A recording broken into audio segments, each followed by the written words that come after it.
फलस्तीन, Jerusalem, दुनिया की सबसे important city as the capital of Israel. क्योंकि जेरूसलम और उसके आसपास अल्लाह ने अपने हजारों पैगंबर भेजे, जैसे कि इब्राहिम, दाऊद और सुलेमान अलैहिमुस्सलाम।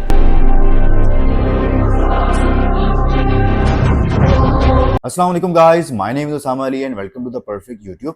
आज हम रिएक्ट करने जा रहे हैं कोहिस्तानी ही की एक और वीडियो पे, जैसा कि आप थंबनेल और टाइटल से पढ़ के आ गए होंगे, जिसका टाइटल है फातिह जेरूसलम उमर इब्ने खत्ताब।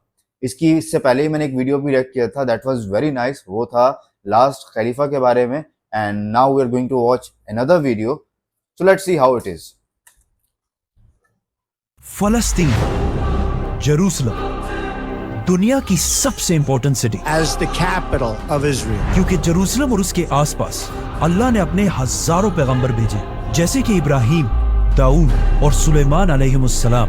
और यहूदियों के मुताबिक इस सिटी लंबी लिस्ट है यरूशलेम वैसे का तो। नाम सबसे पहले एक बहुत बड़े पैगंबर नूह अलैहिस्सलाम के बेटे साम ने रखा, जिसका Okay. मतलब है यरूशलेम, द सिटी ऑफ पीस। लेकिन उस टाइम से लेकर आज तक इस सिटी ने कभी पीस नाम की कोई चीज देखी नहीं, क्योंकि अनफॉर्चुनेटली जेरूसलम दुनिया के 3 बड़े रिलीजन यहूदी, क्रिश्चियनिटी और इस्लाम सबके लिए एक होली सिटी। क्योंकि जेरूसलम के अंदर ये जो जगह है जिसे बैतुल मकदस कहा जाता है, Yes. इसकी ये साइड वेस्टर्न वॉल है, जो आज यहूदियों के लिए सबसे होली जगह है। यहाँ से थोड़ी दूर एक चर्च है जो आज क्रिश्चियंस के लिए सबसे होली साइट है, क्योंकि क्रिश्चियंस का मानना है कि इस चर्च के नीचे आज तक ईसा अलैहिस्सलाम की खाली कब्र मौजूद है। और इसी बैतुल मकदस के ऊपर मस्जिद अक्सा भी बनी हुई है, क्योंकि अच्छा। बैतुल मकदस मुसलमानों के लिए भी मक्का और मदीना के बाद तीसरा दुनिया की सबसे सबसे इम्पोर्टेंट। होली जगह है। जब रसूलुल्लाह सल्लल्लाहु अलैहि वसल्लम मक्का में थे, उन्होंने कई साल तक मक्का के लोगों को इस्लाम की तरफ आने की दावत दी, लेकिन उनकी अच्छा। बहुत कोशिश के बाद भी मक्का के सिर्फ कुछ ही लोगों ने उनकी बात पर इस्लाम कबूल किया। और ये लोग भी मक्का के कोई पावरफुल लोग नहीं, बल्कि इनमें बहुत सारे ऐसे थे जो मक्का के सबसे कमजोर लोगों में से थे, जिसकी वजह से मक्का के लोग इन पर बहुत जुल्म किया करते थे। इस सब के बाद भी आप सल्लल्लाहु अलैहि वसल्लम इन सब से कहते रहते कि आज तो मुसलमान कमजोर है, लेकिन एक दिन ऐसा जरूर आएगा कि मुसलमान रोमन और पर्शियन एम्पायर दोनों को फतह करेंगे। जिस और पर वो मक्का हुआ के लोग उनका बहुत मजाक उमर के उड़ाते। दौर में। वो कहते थे कि ये लोग हमारा यहाँ मक्का में मुकाबला नहीं कर सकते, तो ये रोमन और पर्शियन एम्पायर से कैसे लड़े।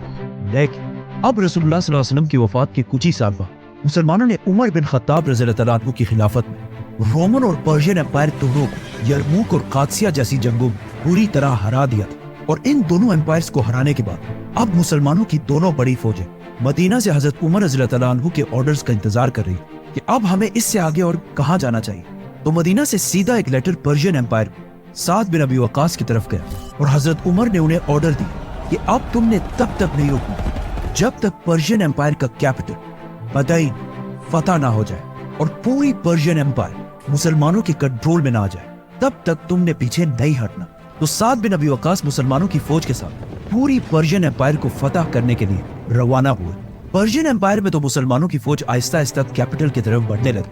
अब वहाँ रोमन एम्पायर मुसलमानों ने यरमूक की जंग जीतने के बाद बहुत तेजी से उन सारे इलाकों को दोबारा फतह कर लिया था जिन्हें वो इससे पहले छोड़ चुके थे। और इस सारे इलाके को फतह करने के बाद अब मुसलमान मदीना से हजरत उमर रज़ियल्लाहु तआला अन्हु के ऑर्डर का इंतजार कर रहे थे। तो फौरन मदीना से हजरत अबू उबैदा के लिए एक लेटर पहुंचा कि मुसलमानों की पूरी ताकत को साथ लेकर रोमन एम्पायर की सबसे होली सिटी, पैगंबरों की सिटी जेरूसलम की तरफ जाओ और उसे खिलाफत के कंट्रोल में लाओ। तो अबू उबैदा मुसलमानों की पूरी ताकत लेकर शाम से जेरूसलम की तरफ रवाना हुआ, और इस तरह मुसलमानों की ये अजीम फौज पहली बार फलस्तीन में एंटर हुई। यरमूक जैसी खतरनाक जंग जीतने के बाद अब पूरी रोमन एम्पायर में मुसलमानों को रोकने वाला कोई भी नहीं था। तो मुसलमानों ने सीधा जाकर जेरूसलम के शहर को चारों तरफ से घेर लिया। लेकिन मुसलमान ये नहीं चाहते थे कि जेरूसलम को भी बाकी सिटीज की तरह जंगों और तलवारों से फतह किया जाए, क्योंकि मुसलमानों को पता था कि ये पैगंबरों का शहर है और वो नहीं चाहते थे कि इस सिटी में कोई खून खराबा हो। बिल्कुल।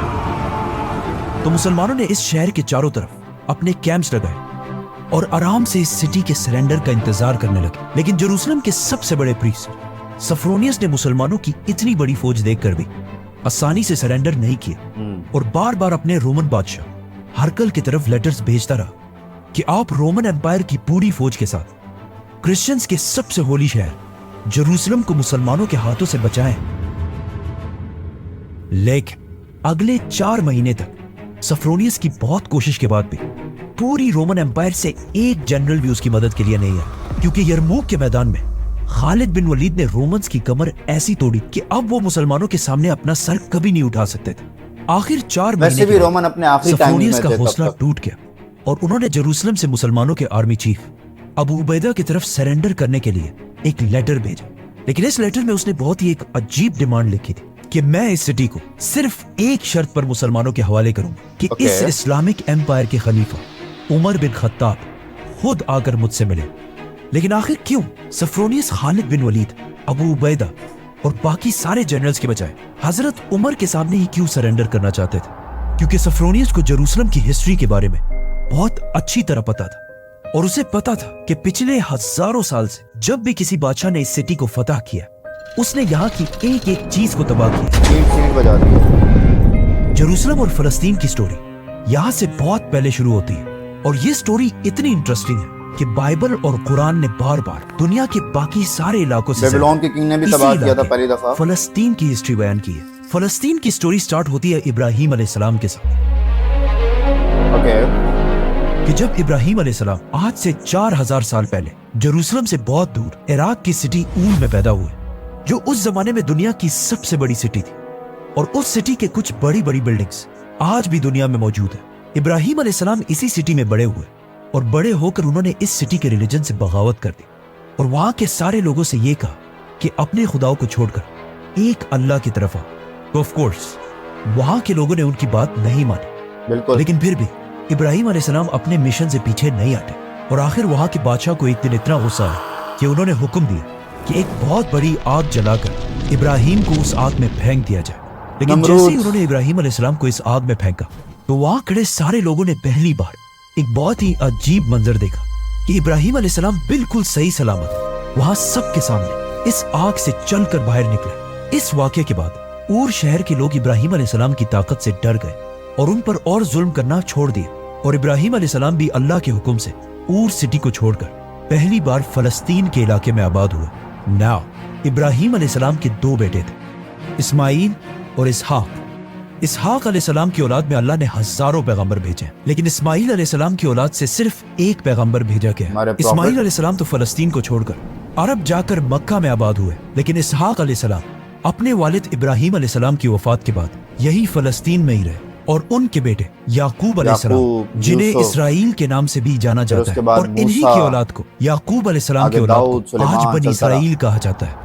याकूब अलैहिस्सलाम के एक बेटे यूसुफ अलैहिस्सलाम अपने भाइयों के जुल्म की वजह से फलस्तीन छोड़कर इजिप्ट में आबाद हुए और यही मिस्र में बड़े होकर यूसुफ अलैहिस्सलाम पूरे मिस्र के प्राइम मिनिस्टर बने, जिसके कुछ ही अरसे बाद फलस्तीन के इलाके में एक बहुत बड़ा कहर आया, जिससे वहां के लोगों के खाने पीने की चीजें बिल्कुल खत्म हो गई और यहाँ के लोग मजबूरन खाना पीना ढूंढने के लिए उस वक्त के सुपर पावर इजिप्ट की तरफ गए ताकि वहां से उनको कुछ मिल सके, जिसमें यूसुफ अलैहिस्सलाम के 11 भाई भी शामिल थे। आखिर यूसुफ अलैहिस्सलाम की वजह से उनके सारे भाई और बाप याकूब अलैहिस्सलाम सब फलस्तीन के इलाके को छोड़कर उन्हीं के पास इजिप्ट में आबाद हुए